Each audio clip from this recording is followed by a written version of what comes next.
देखो तुम ठीक नहीं कर रहे हो, मुझे खोलो, जाने दो मुझे। सभी जानवर राजकुमारी पर हंसते हुए वहाँ से चले जाते हैं।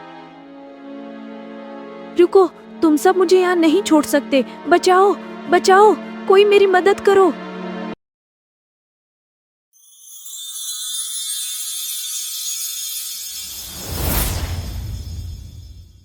बहुत समय पहले की बात है।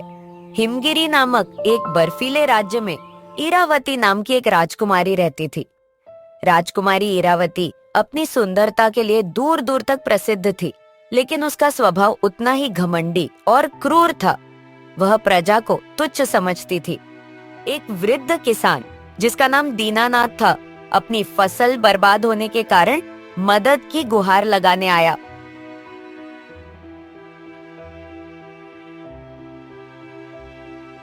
महारानी, महारानी मेरी मदद कीजिए, नहीं तो मेरा परिवार इस ठंड में भूखा मर जाएगा। ओलावृष्टि से मेरी सारी फसलें नष्ट हो गईं।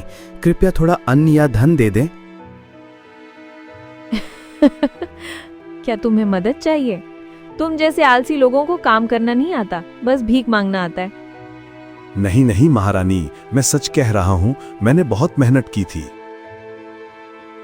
ठीक है, मैं तुम्हें एक काम देती हूँ। तुम्हें मेरे प्यारे बाज उड़नेश को 3 दिन तक बिना किसी शिकायत के सबसे शुद्ध मांस खिलाना होगा, और अगर तुमने जरा भी कमी की तो तुम्हें 200 बेंत मारे जाएंगे और तुम्हें हिम की गुफा में डाल दिया जाएगा। महारानी, मैं पूरी निष्ठा से ये काम करूंगा। आपको शिकायत का मौका नहीं दूंगा।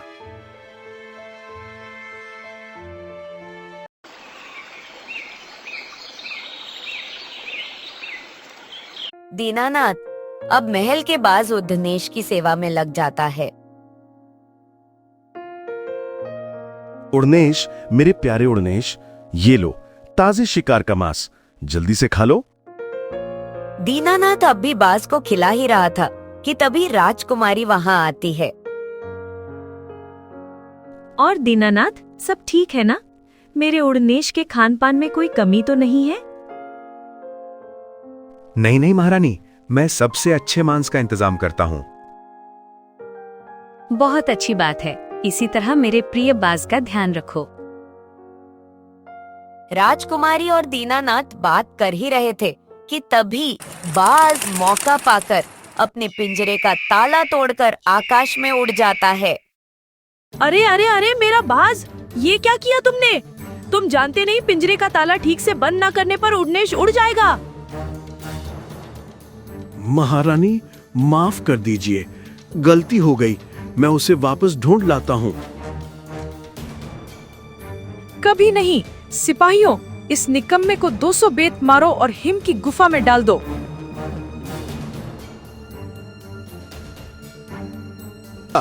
ऐसा करने से प्रजा में विद्रोह फैल सकता है।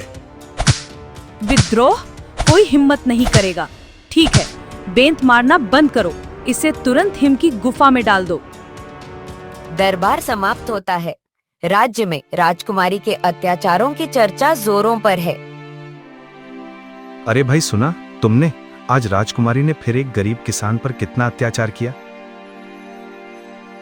हाँ, ये राजकुमारी दिन ब दिन और क्रूर होती जा रही है। हमें इसके खिलाफ कुछ करना होगा। एक दिन राजकुमारी अपने रथ में अंबरवन के किनारे सैर पर निकलती है, जो अपनी घनी हरियाली के लिए प्रसिद्ध था। वाह, हिमगिरी के मुकाबले ये अंबरवन कितना शांत और मनमोहक है। अरे क्या हुआ? रथ क्यों रोक दिया? महारानी, आगे जंगल के बीचों बीच एक बंदर रास्ते पर खड़ा है। तो क्या हुआ? रथ रोकने की क्या जरूरत थी? वो खुद ही हट जाएगा। ओ बंदर, हट जा हमारे रास्ते से। तू जानता नहीं तूने किसका रास्ता रोक रखा है? तेरी ये गलती महंगी पड़ सकती है।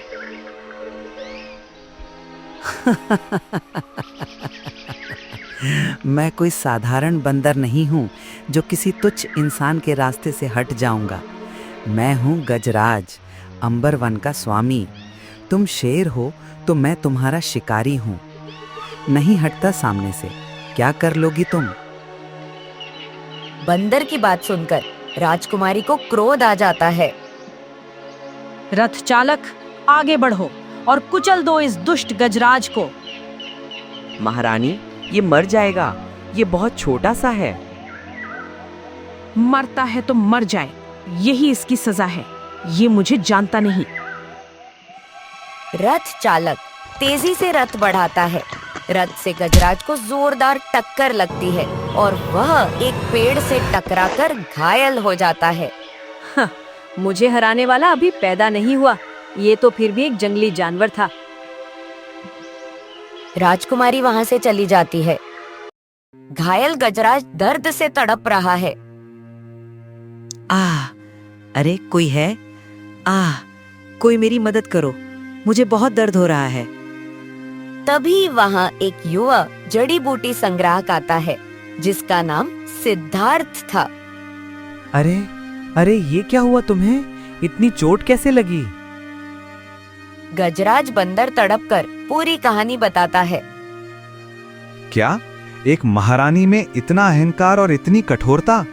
उसे तो अपनी प्रजा और प्रकृति का सम्मान करना चाहिए, ना कि उन पर अत्याचार। हाँ, तुम सच कह रहे हो। मुझे बहुत दर्द हो रहा है। उस अहंकारी महारानी ने मेरा ये हाल कर दिया। घबराओ मत, मैं तुम्हारे लिए संजीवनी बूटी लाता हूँ। रुको रुको। सिद्धार्थ पास की झाड़ियों से दुर्लभ जड़ी बूटी लाकर गजराज के घावों पर लगा देता है। हाँ, अब तुम्हारे घाव जल्दी ठीक हो जाएंगे। बस ठीक हो जाएगा। तुम्हारा बहुत बहुत धन्यवाद मेरे मित्र, मैं तुम्हारा ये एहसान कभी नहीं भूलूंगा। हम अब मित्र हैं और मित्र एक दूसरे को शुक्रिया नहीं कहते। तुम यहाँ आराम करो, मैं चलता हूँ।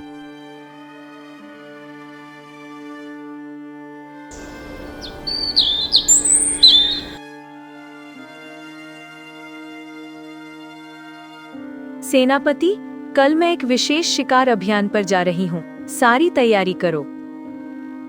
जो हुकुम महारानी, मैं इंतजाम करवाता हूँ।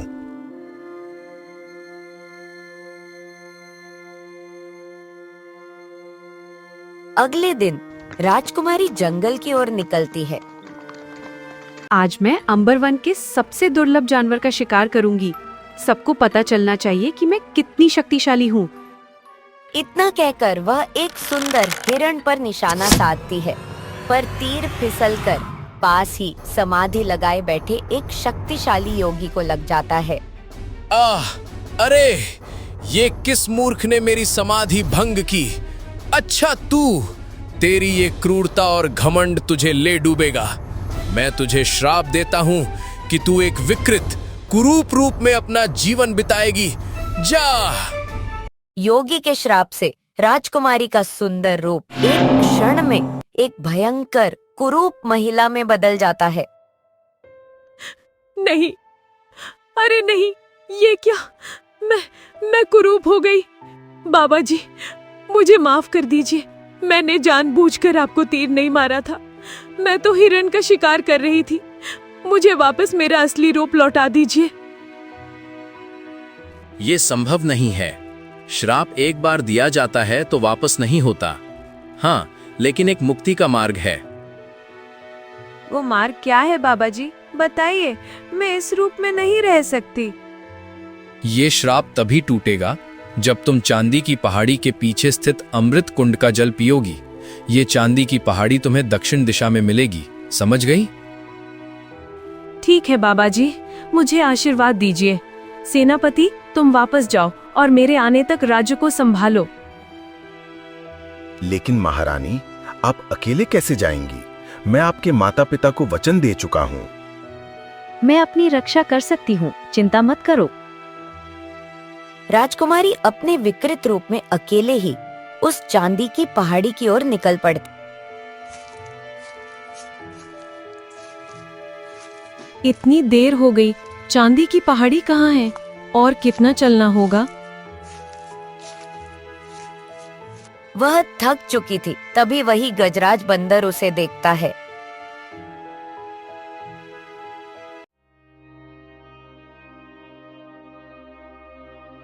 हे स्त्री, सुनो तो, कौन हो तुम और इस भयंकर रूप में कहाँ जा रही हो? मैं वही इरावती हूँ जिसके रथ से तुम टकराए थे। ओहो हो, तुम वही घमंडी महारानी हो। ये क्या हाल बना लिया अपना? शायद ये मेरे कर्मों का फल है जो आज मुझे मिला है। मुझे लगता है कि तुम्हें अपनी गलतियों का एहसास हो गया है, देर से ही सही। वैसे ये सब कैसे हुआ? राजकुमारी बंदर को योगी के श्राप की पूरी कहानी बताती है। अच्छा, ये बात है। मैं जानता हूँ कि वो चांदी की पहाड़ी कहाँ है। चलो मेरे साथ, मैं तुम्हें वहां लेकर चलता हूँ। गजराज राजकुमारी को रास्ते से भटकाता हुआ जंगल के और अंदर ले जाता है। गजराज, और कितना चलना होगा? पहाड़ी कितनी दूर है? थोड़ा धैर्य रखो, महल की रानी हो तो क्या थक जाओगी? बस थोड़ी ही दूर है।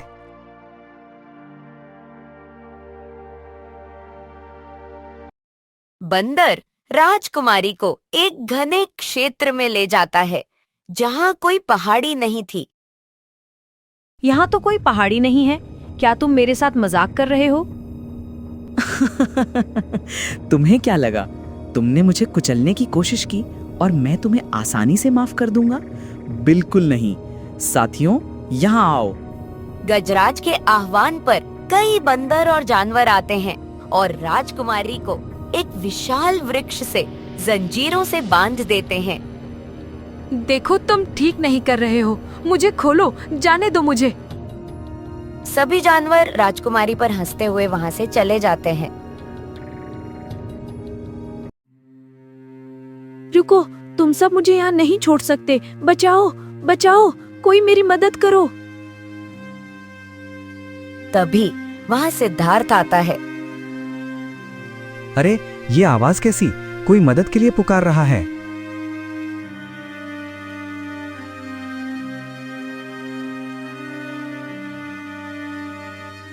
कौन हो तुम और यहाँ क्यों बंधी हो?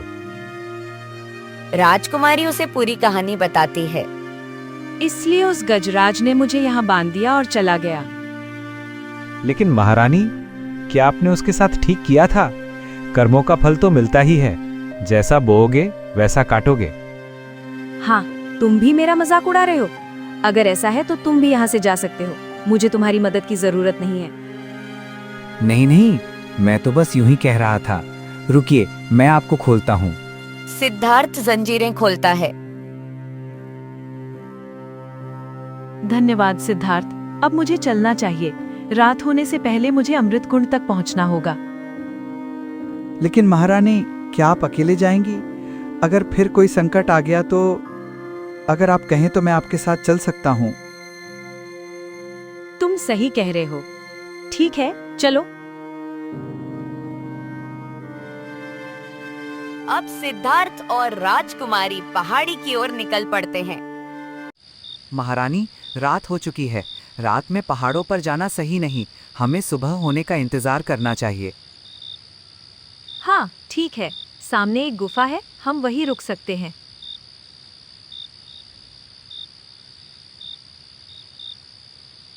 दोनों गुफा में सो जाते हैं।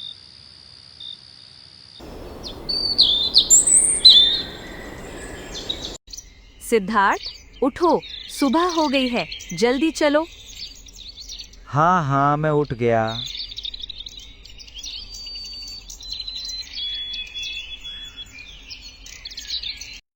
वो देखिए महारानी, वो रही चांदी की पहाड़ी। हाँ, जल्दी चलो, ऊपर चढ़ते हैं। दोनों पहाड़ी पर चढ़ जाते हैं।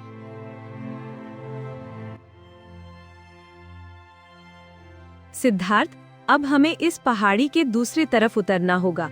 योगी ने कहा था, इसके पीछे ही अमृत कुंड है। हाँ, ध्यान से उतरिए। वे दूसरी तरफ उतरते हैं, लेकिन उन्हें कोई कुंड नहीं दिखाई देता। सिद्धार्थ, यहाँ तो कोई कुंड नहीं है। क्या योगी ने गलत पता बताया था? महारानी, क्या आपने बाबा से ये भी पूछा था कि कुंड मिलेगा कैसे? अमृत कुंड जादुई हो सकता है, ऐसे आसानी से नहीं मिलेगा।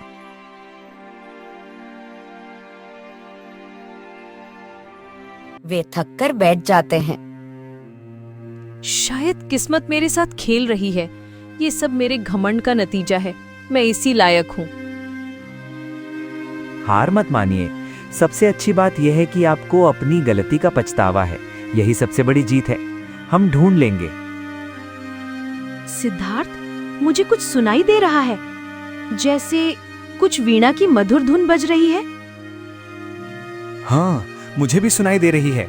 चलो आवाज का पीछा करते हैं। वे दोनों वीणा की आवाज का पीछा करते हैं। थोड़ी दूर पर उन्हें एक प्राचीन पेटी, जादुई संदूक मिलती है। महारानी, ये आवाज तो इस पेटी से आ रही है। सिद्धार्थ, इसे खोलकर देखो। ये तो बंद है। शायद इसकी कोई चाबी हो। हाँ, इस पेटी की चाबी है सच्चे ज्ञान के उत्तर। क्या? यानी हमें जवाब देने होंगे? हाँ, मैं तैयार हूँ। पूछो, तुम्हें जो पूछना है। ठीक है, अगर तुम जीते तो पेटी खुलेगी, हारे तो हमेशा के लिए इसमें कैद हो जाओगे। शुरू करें? हाँ। तो बताओ, ऐसी कौन सी चीज है जो हमेशा ऊपर जाती है लेकिन कभी नीचे नहीं आती? राजकुमारी ने बिना हिचकिचाहट के उत्तर दिया। ये तो उम्र है। वाह, तुमने सही उत्तर दिया। बहुत खूब। अब मेरा दूसरा सवाल सुनो। ऐसा कौन सा सागर है जिसमें पानी नहीं होता? सिद्धार्थ मुस्कुराया और बोला, हाँ, ये तो कागज का सागर यानी किताब है। तुम दोनों ने सही उत्तर दिए। तुम दोनों विजयी हुए। पेटी खुल जाती है। पेटी खुलते ही उसमें से एक चमकीली धारा निकलती है और सामने की जमीन पर गिरकर अमृत कुंड में बदल जाती है। सिद्धार्थ, देखो, अमृत कुंड। हाँ, ये सचमुच जादुई है। रुकिए, मैं पानी लेकर आता हूँ। ठीक है सिद्धार्थ। सिद्धार्थ कुंड का जल भरकर राजकुमारी को देता है। जैसे ही राजकुमारी जल पीती है, सिद्धार्थ, देखो, मैं वापस अपने असली सुंदर रूप में आ गई। राजकुमारी को उसके रूप में देखकर सिद्धार्थ हैरान रह जाता है। काश ये मेरी जीवन संगिनी बन जाती। सिद्धार्थ, तुम चुप क्यों हो?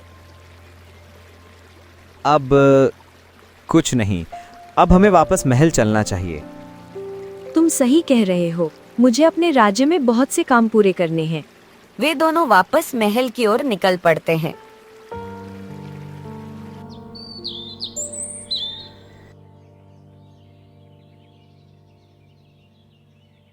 महारानी, आप वापस आ गईं और वाह, आप तो अपने पुराने रूप में लौट आईं। हाँ सेनापति, ईश्वर का शुक्र है। सेनापति, दीनानाथ किसान को हिम की गुफा से निकालो और दरबार में पेश करो। दीनानाथ को लाया जाता है। दीनानाथ, मुझे माफ कर दो। मैंने अपने अहंकार में तुम पर और प्रजा पर बहुत अत्याचार किए हैं। मैं दिल से शर्मिंदा हूँ। महारानी, हमें बस इतना चाहिए था कि आप हमारे दर्द को समझें। आप माफी मत मांगिए। दीनानाथ, मैं तुम्हारी हमेशा मदद करूंगी। ये लो, ये मोतियों की माला। इससे तुम्हारी मदद हो जाएगी। धन्यवाद महारानी, आप बहुत अच्छी हैं। राजकुमारी का हृदय परिवर्तन देखकर सिद्धार्थ बहुत खुश होता है। तो महारानी जी, अब सब ठीक हो गया है, तो मुझे भी घर चलने की आज्ञा दीजिए। सिद्धार्थ, तुमने मेरा बहुत साथ दिया। तुम्हारी अच्छाई मुझे छू गई है। क्या तुम मेरे जीवन साथी बनोगे? क्या आप सच कह रही हैं महारानी? हाँ सिद्धार्थ। महारानी, मैं क्या कहूँ, मुझे तो पहली नजर में ही आपसे प्रेम हो गया था। आपसे विवाह करना मेरे लिए सबसे बड़ा सौभाग्य होगा। राजकुमारी इरावती और सिद्धार्थ शादी कर लेते हैं। वे दोनों मिलकर दया और न्याय के साथ राज्य चलाते हैं और हिमगिरी एक खुशहाल और समृद्ध राज्य बन जाता है।